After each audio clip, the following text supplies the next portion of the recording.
We're down to the final three episodes. Well, technically the final two. The third, Echoes, won't be reviewed here, simply because it's a clip show and a goodbye.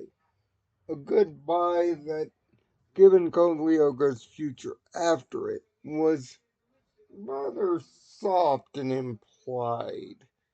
Even going all the way to 2024, the quote unquote goodbye in Echoes has always been viewed as more of a Cartoon Network forced this to happen. It was never really the true end deal. But Cold Sweat begins the three-part finale arc. Yup, the final three episodes might as well be viewed as one big giant thing, because it essentially is. The guys have found another replica, and it sounds like you're going to have a standard replica plot, but not so fast as the twist will later show.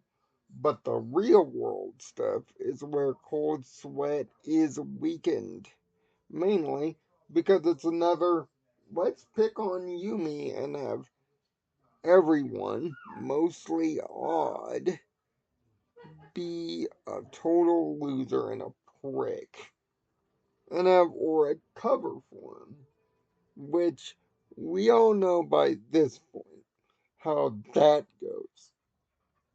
And there have been several episodes where this has been the case, and Yumi has not been happy in any of them. And this is the most irate she's been yet. But thankfully, there's a mission to be done.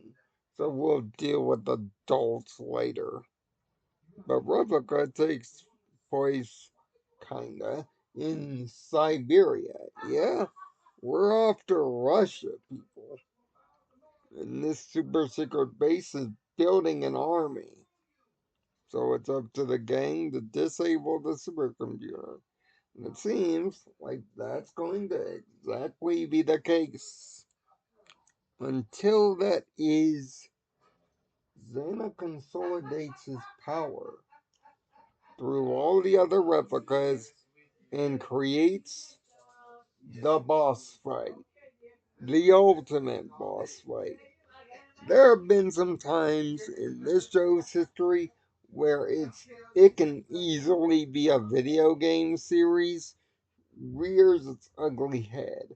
Episodes like Ghost Channel, the platforming in early episodes like the shifting platforms of the mountain sector, the changing atmosphere, and even geometry of the desert sector. There have been big video game esque moments.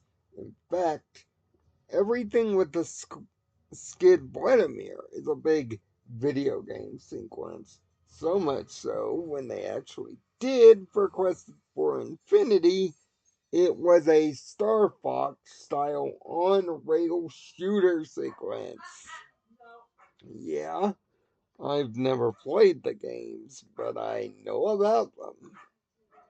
And they're about as close to acceptable as you can. Understand I said acceptable, not good. But it leads me to this. The Colossus. The big bad boss. Yep. And it's just as tall and imposing as it looks. Nearly 20 feet tall. A massive, towering mass of whatever it is comes rising out of the ground. And this thing is literally undefeatable, wiping the floor with the warriors and then disappearing like Wicked Game. Aelita and Skid barely get away this time. But the message has been sent. Xana is done playing around, and he's ready to finish this. Point blank. And trust me, the entire episode is a non starter. If not for the debut of the Colossus itself, this episode would be a flat 1 out of 6. It would be a total waste of your time and totally skippable and especially unacceptable this late in the episode order. But the Colossus's debut and its imposing and dominating nature at the final 5-minute mark is enough to at least watch the clip of this thing rising and destroying the good guys. Yep, it's an episode that's pretty much, you could make a YouTube short of it. And you'd pretty much get away with why this episode is important. A 2 out of 6. It's very poor, but thanks to next week's episode, it gets elevated. Kind of.